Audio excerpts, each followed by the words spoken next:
Pero nung ina-analyze ko yung mga comment ni Zaldico, may mga inconsistency o hindi tumutugma sa aking pagtingin or sa aking pag-aanalisa.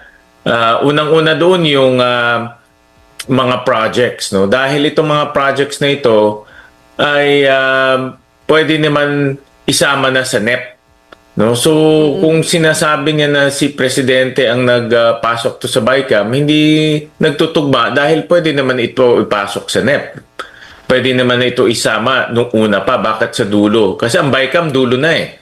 Opo. Diba? Pag ang NEP is step 1 eh, pwede naman ito isama sa step 1 dahil executive ang gumagawa ng budget. So, pangalawa, mayroong mga projects doon na nasa Valenzuela.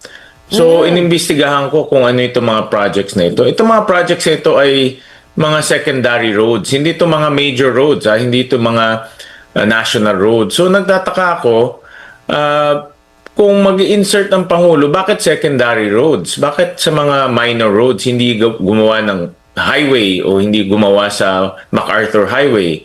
So, nakakapagtaka, hindi tumutugma na yung projects, maliliit na projects, imbis na malalaking projects.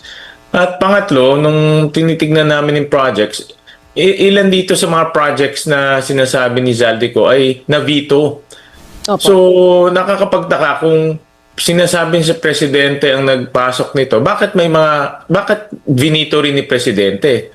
'Di ba? So, pinasok niya yung project pero vivito